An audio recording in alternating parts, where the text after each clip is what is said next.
इतना बहुत है। 300 का टारगेट हम लेके चल रहे हैं, 300 भी नहीं, 320 का। और कोई भी टेंशन लेने की ज़रूरत नहीं। अगर आपने अभी तक नहीं पढ़े हो तो भी आप इस स्ट्रेटेजी से पढ़ सकते हो।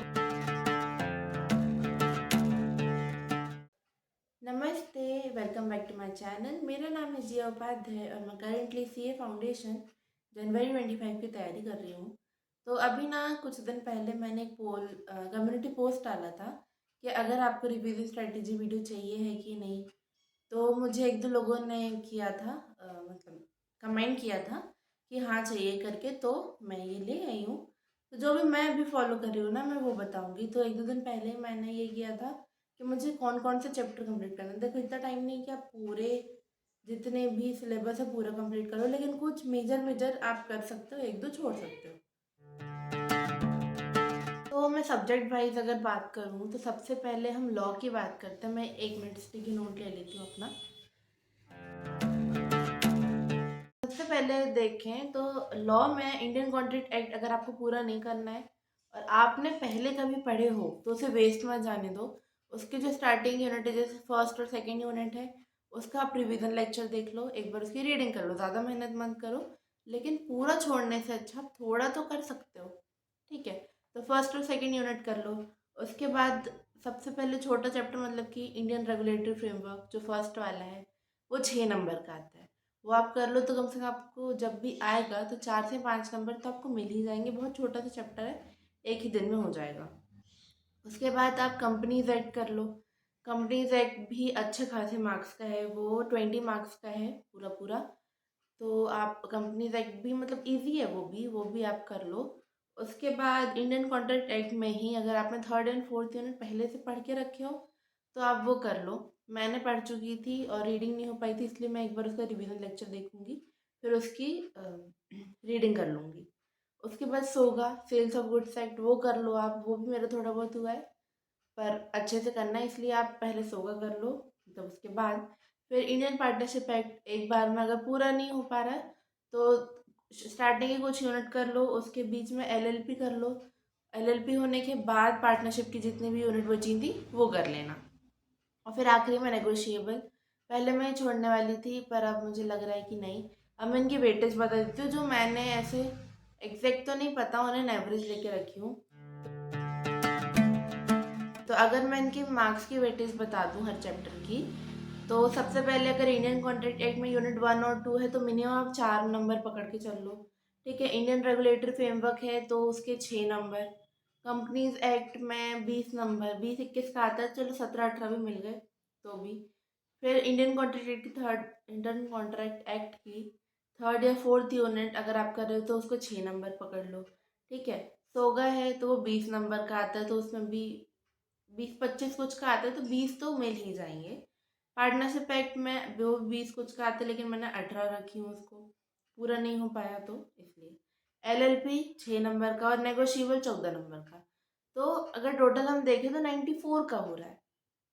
94 नहीं भी मिलेंगे तो भी 80 से 85 तो मिल ही जाएंगे। इसलिए पूरा ऐसे बहुत टेंशन लेने से अच्छा, एक ही यूनिट में घुसे रहने से अच्छा आप ऐसे कर लो।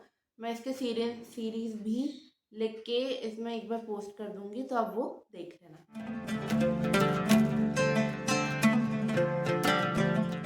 अगर मैं सेकेंड सब्जेक्ट की बात करूँ तो इको होगा अपना। अगर हम इको की बात करें तो सबसे पहले आप चैप्टर 1 कर लो, nature and scope of business economics. इसमें मैं एबीसी एनालिसिस नहीं कर रही हूँ, ये आप 4 नंबर का पकड़ लो। चैप्टर 2 आपका 8 नंबर का हो गया। ठीक है, चैप्टर 3 7 नंबर, चैप्टर 4 10 नंबर। ये मिनिमम है, एग्जैक्ट नहीं पता मुझे, मिनिमम है कि इतने तो मिल ही जाएंगे। जैसे अगर कोई 10 नंबर का है तो मैंने उसको 7 पकड़ के रखी हूँ। चैप्टर 5 3 नंबर का मान लो। चैप्टर 10 8 नंबर का। चैप्टर 6 10 नंबर का। चैप्टर 7 8 नंबर का। 8 8 नंबर का और 9 भी 6 नंबर का। तो ये सब टोटल हो गया 72 मार्क्स। ठीक है, तो आप ऐसा कर सकते हो। सबसे पहले आप इनके वन शॉट्स देख लो, फिर उसकी रीडिंग कर लो, फिर उसकी एमसीक्यू प्रैक्टिस कर लो। अगर आप शॉर्ट नोट्स बनाना चाहते हो तो शॉर्ट नोट्स बना लो, वो भी मैं टेलीग्राम में मैंने एक दो चैप्टर की अपलोड किए हैं। तो अगर आपको चाहिए हो तो आप टेलीग्राम में जाना और वहीं मुझे मैसेज कर देना कि और भी चाहिए करके, तो मैं साइट का, मतलब जो वेबसाइट है उसकी लिंक भी शेयर कर दूँगी। तो हाँ, इको तो ऐसे ही हो जाएगा, ज़्यादा कोई टेंशन की बात नहीं है। 72 मैंने मिनिमम लेके रखी हूँ। ये जितना है ना, ये पूरा 80 या 85 तक का है। लेकिन मैंने मतलब पूरे ही चैप्टर्स है ना, अगर पूरे ही चैप्टर्स कर रहे हो आप, एक भी नहीं छोड़ रहे तो 100 ही मान लो। लेकिन फिर भी मैंने ये सोच के रखी हूँ कि पूरा चैप्टर अच्छे से नहीं भी हो पाए तो इतने तो मिल ही जाएंगे। तो इको में आपको सिर्फ इतना ही करना है। इसकी भी मैं सीरीज लिख के पूरा उसको अपलोड कर दूंगी।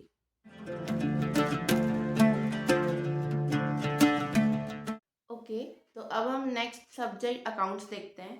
तो उसमें भी मेरा यही है, मिनिमम मिनिमम मैंने पकड़ के रखी हूँ। रेक्टिफिकेशन ऑफ एरर आप 6 नंबर का पकड़ लो, BRS 8 नंबर का, इन्वेंट्री 3 नंबर ऐसे 5 नंबर का है पर मिनिमम 3, डेप्रिसिएशन 5 का, बिल्स ऑफ एक्सचेंज 6 का पकड़ लो, फाइनल अकाउंट्स 12 नंबर का, NPO 15 नंबर का। NPO ज़्यादा का है, मैंने उसको भी कम ही करी हुई, मॉड्यूल 1 हो गया। फिर मॉड्यूल 1 में NPO भी आता है, अकाउंट फ्रॉम इनकम्प्लीट रिकॉर्ड, इसको भी मैं 6 पकड़ के रखी हूँ।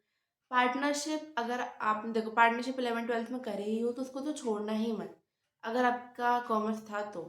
एडमिशन है, रिटायरमेंट है, इससे आना ही है, 6-7 नंबर का या 10 नंबर का एक क्वेश्चन आएगा ही आएगा।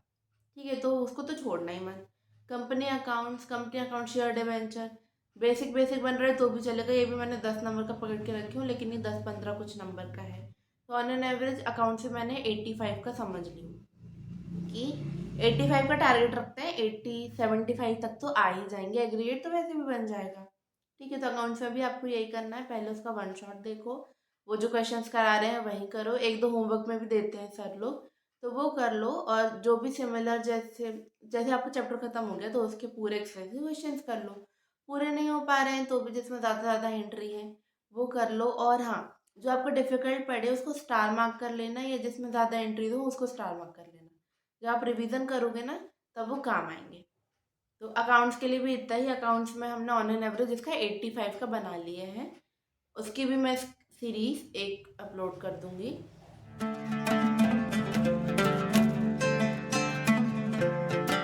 अब मैं मैथ्स की बात करूँ, देखो मैथ्स से मुझे तो बहुत डर लगता है।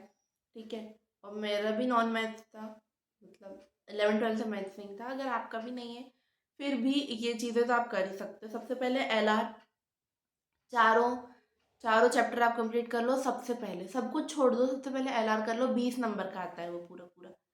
20 में से 15 तो मिलेंगे ही मिलेंगे, जिसमें से मैंने डायरेक्शन टेस्ट करी थी, बहुत ईजी चैप्टर है, मेरा एक दिन में कंप्लीट हो गया। ठीक है, वो उसके चारों कर लो, 20 नंबर आप इसके पकड़ के चल लो। टाइम वैल्यू ऑफ मनी, जैसे LR करोगे उसके बाद थोड़ा हैवी सा पकड़ते हैं अपन। तो time value of money 14 number का आता है, 14 में से 14 नहीं, कौन आ गया यार। तो LR हो गया 20 मार्क्स का, time value of money 14 marks का। Statistical description of data statistics में है, स्टैटिस्टिक्स पूरा भी 40 नंबर का है, तो इसमें मैंने मिनिमम 3 रखी हूँ। मेजर्स ऑफ सेंट्रल टेंडेंसी आप मिनिमम नहीं, सॉरी, 3rd नंबर पे वो करना है। मेजर्स ऑफ सेंट्रल टेंडेंसी ये भी ज़रूरी है। मेजर्स ऑफ डिस्पर्शन, इन तीनों को मिला के 18 से 20 नंबर का आप एग्रीगेट पकड़ सकते हो। इक्वेशंस है तो वो भी 6 नंबर का रहता है, शायद 5 नंबर का, पर मुझे इसके आखिरी आखिरी क्वेश्चन वाले नहीं बनते, इसलिए उसको 3 नंबर का पकड़ के चलते हैं। कोरिलेशन रिग्रेशन ये हो गया 5 नंबर का। इंडेक्स नंबर 5 नंबर का। रेशियो प्रोपोर्शन 3 नंबर का, उसमें भी रेशियो प्रोपोर्शन बस करूँगी मैं। तो अगर आप LR पूरा करते हो उसके चारों चैप्टर तो उसके 20 नंबर हो गए। Time value of money 14, statistical disperse description of data, measures of central tendency और डिस्पर्शन, तो इतना भी करोगे तो भी आपके 54 नंबर हो जाएंगे। लेकिन अगर और करना है तो इक्वेशन 3 नंबर का, कोरिलेशन रिग्रेशन भी 5 नंबर का पकड़ लो, index number minimum 5 number, ratio proportion में रेशियो प्रोपोर्शन बस कर रहे हो तो भी आप 2-3 नंबर का पकड़ लो। तो ये भी हो गया अपने टोटल 70 नंबर। 70 में से पूरे भी नहीं आएंगे तो भी 60 तक तो आ जाएंगे, तो इसका मैथ्स आपका आराम से हो जाएगा। इसमें भी आप वन शॉट देखो, जो सर क्वेश्चन करा रहे हैं तुरंत करो। ऐसा नहीं कि देखते रहो, जब वो करा रहे हैं तब आप उनके साथ साथ में कर लो, या कुछ कुछ क्वेश्चन पहले खुद से करके देखो कि मुझसे बन रहा है कि नहीं। जैसे मैंने डायरेक्शन टेस्ट करी थी, बहुत ईजी था वो, आपको भी आराम से बन जाएगा। एक दिन में हो गया मेरा वो चैप्टर, ये मैं शायद बोल चुकी हूँ। खैर ठीक है। ओके, तो हम सारे सब्जेक्ट का देखें कितना कितना हमने एवरेज लिए थे। तो इको हो गया अपना 72 का, लॉ हो गया 94 का, अकाउंट्स हो गया 85 का और मैथ्स हो गया 70 का। टोटल मिला के 321 हो रहे हैं। 321 में से 300 भी मिलेंगे, 250 भी मिलेंगे तो आराम से क्लियर हो जाएगा।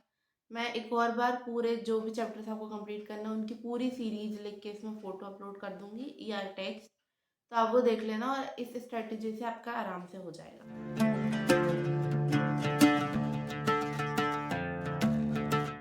सबसे पहले मैं बता देती हूँ कि आपको पढ़ना कैसे। सबसे पहले कोई भी लेक्चर देखो जो भी चैप्टर का है, उसके बाद आप उसको जो भी क्वेश्चन है वो सॉल्व कर लो। ठीक है। लॉ की अगर मैं बात करूँ तो अगर आपको राइटिंग प्रैक्टिस में दिक्कत आ रही है तो उसके वीडियोस बहुत सारे अपलोडेड हैं, पहले वो देख लो। इतना लिखने का टाइम नहीं है तो जो बुक में पीछे उसके सजेस्टिव आंसर रहते हैं वो एक बार बहुत अच्छे से पढ़ लो, एक दो बार। और जब आप एमटीपी करोगे तब वो मैं बताती हूँ बाद में। अकाउंट्स में भी ऐसे ही जो भी सर क्वेश्चन करा रहे वो कर लो, अगर टाइम है तो बुक के कर लो, बुक के तो कर ही लो। मैथ्स में भी जैसे निशांत सर जो हैं वो मैथ्स के कराते तो वो पूरे कंप्लीट करा देते हैं। एक बार और आप खुद से भी कर लो। इको में भी यही, इको में भी मैं लव कौशिक सर से पढ़ती हूँ, वन शॉट इनके जो हैं तो वो भी पूरे एक बार एमसीक्यू करा देते हैं। एक बार आप अपने हिसाब से भी कर लो। ठीक है। मैथ्स में भी यही है सेम कि खुद से कर लो, अकाउंट्स में भी। और लॉ में तो क्वेश्चंस नहीं कराते, लेकिन एक दो आप खुद से करके देख सकते हो। और उसमें मतलब राइटिंग प्रैक्टिस के वीडियो देख सकते हो और जो सजेस्टिव आंसर्स पीछे रहते हैं वो कर सकते हो।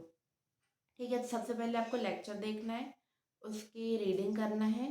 फिर शॉर्ट नोट्स की अगर मैं बात करूँ तो शॉर्ट नोट्स आपके पास नहीं है तो आप बना सकते हो और प्रिंट आउट भी निकलवा सकते हो। क्योंकि मतलब मैंने कुछ अभी अभी मैं बना रही हूँ तो मैं अभी आप बुक रीडिंग कर रहे हो लेकिन एग्ज़ाम के टाइम पे आप नहीं कर सकते तो वो शॉर्ट नोट्स ही काम आएंगे। वो मैं टेलीग्राम में उसकी लिंक भेज दूँगी। उसके बाद क्या, तो सिलेबस आपको कब तक कंप्लीट करना है? 13 तारीख तक। 13 नहीं, सॉरी, 10 दिसंबर तक। एग्ज़ाम आपका 15 दिसंबर तक जा सकता है। उसके पहले आपको ये जितने भी चैप्टर्स है पूरे कंप्लीट कर लेना है। उसमें भी 2 सब्जेक्ट पर डे कर सकते हो आप। अकाउंट्स इको कर लो और लॉ और मैथ्स कर लो। ठीक है। मैथ्स भी मतलब लोग कैसे करोगे कि अगर एक बार में पूरा चैप्टर कंप्लीट नहीं हो पा रहा था, 1 घंटे का लेक्चर देखो, उसकी रीडिंग कर लो, फिर दूसरा सब्जेक्ट उठा लो, थोड़ी देर पढ़ लो, या फिर वही कंटिन्यू कर लो। इको में जैसे 2 घंटे का लेक्चर है, आपने 1 घंटा देखे, रीडिंग करे, ब्रेक लिए, खाना वाना खाए, उसके बाद फिर से उसी लेक्चर कंटिन्यू करो और फिर उसकी रीडिंग करो और वो ख़त्म हो जाएगा। ठीक है। आपका रीडिंग का मन नहीं है, लेक्चर देखना, तो दूसरे सब्जेक्ट को चालू करो, उसका 1 घंटे का लेक्चर देख लो और बीच में ब्रेक में अब जैसे आप ईगो के बाद अकाउंट्स करोगे तो अकाउंट्स में तो रीडिंग नहीं करना होता। अकाउंट्स का एक लेक्चर, 1 घंटे का लेक्चर हुआ, उसके आपने क्वेश्चंस कर लिए जो भी उसी में थे और फिर जो इको की रीडिंग बची है वो निपटा लो। तो ऐसे ही आपके दोनों सब्जेक्ट एक दिन में बैलेंस हो जाएंगे। मैं भी ऐसे ही करती हूँ। जैसे ही 10 या 15 तारीख तक आपका सिलेबस पूरा हो जाएगा उसके बाद हमको करना है 2 एमटीपी हर सब्जेक्ट, सब्जेक्ट वाइज ही रहती है शायद। 2 MTP, 2 RTP, 2 previous year questions और पूरे शॉर्ट नोट्स हमको रिवाइज करना है। बस इसके अलावा आपको कुछ करने की ज़रूरत नहीं है।